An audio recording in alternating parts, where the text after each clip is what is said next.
I read those two things multiple places. I haven't read this multiple places. It comes out of my head and heart. All right? If you're to have faith, part of faith is expectation and surrender. You don't just have faith. You can't have faith, in my opinion, without expectation. And you can't have faith unless you surrender to something. You can't have it. It really won't work. And if you have a blind man that can't see, and he's given up, there's no way that he is going to have faith with these ingredients: expectation and surrender. Let me illustrate.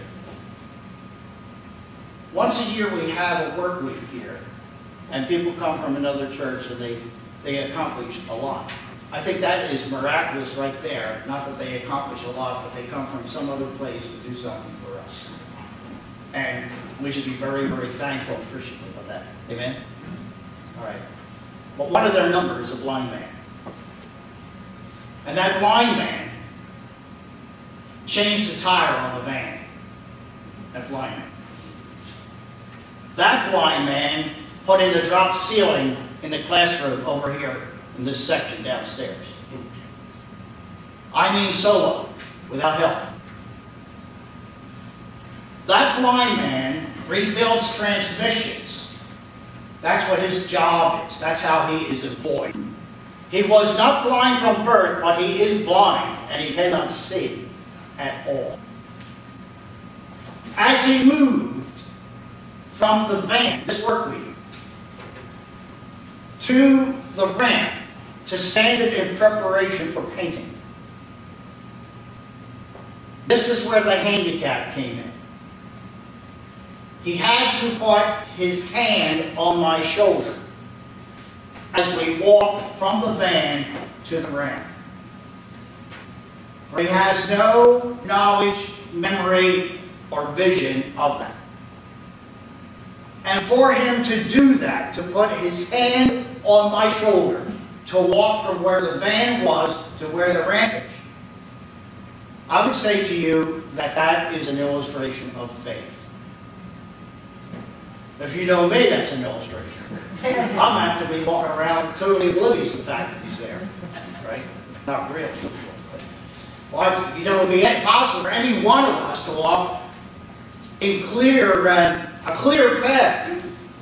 We're looking out for ourselves, and we know that we have a blind man with us, but we're thinking that if we know to go around that tree, they're going to know that too, just by being next to us. But that does not follow. There has to be some sense of expectation in that faith, and there has to be some surrender. That he is not going to fight me, he is not going to resist me, he is not going to pull in another direction. He's going to go with me.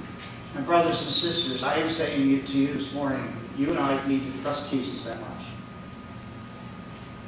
That when he reaches over and he takes us by the hand, he walks with us. That our faith in him is such that we trust him. There is faith.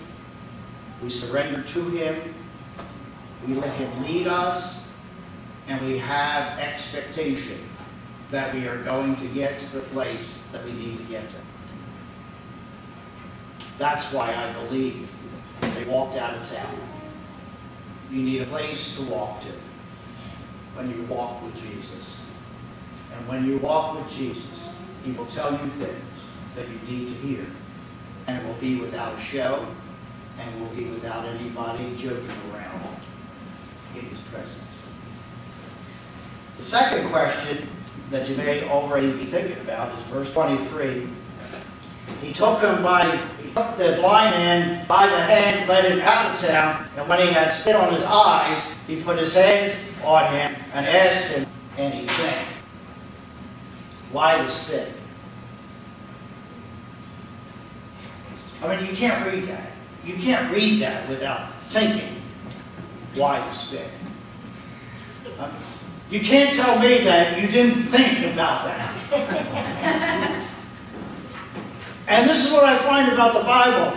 The Bible has not been reviewed by editors and polished up, you know, and somebody coming to the writer and say, is that what you want to say?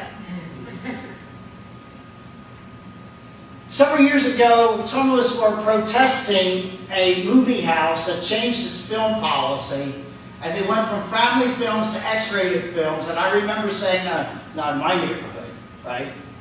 And so there were these protests. And we met the mayor of Philadelphia at that time. And he said, well, what can I do for you? And I said, well, you know, there's this movie house, and it's right in our backyard, and we really don't want it to be. It shouldn't be, you know, it's not right. What can we do about it? And the mayor said, burn the place down.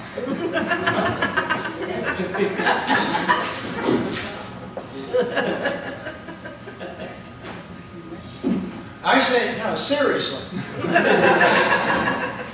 And the mayor said, burn the place down.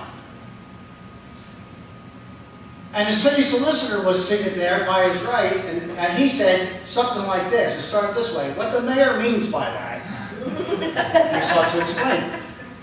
There's no one comes along with the Bible that says, what, you know, this is what, you know, and you have to be careful, you didn't mean that, you know. It says what it says, all right? And I tell you, that's one thing I like about the Bible. It's not problematic. It's helpful. You say this is just real life, you know. But it doesn't answer our question, though. Why the spit?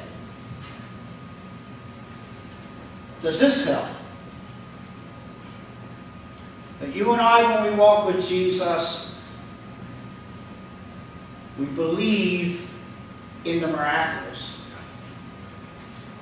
But we understand that miracles are not all the time. That God works through instantaneous miracle fashion.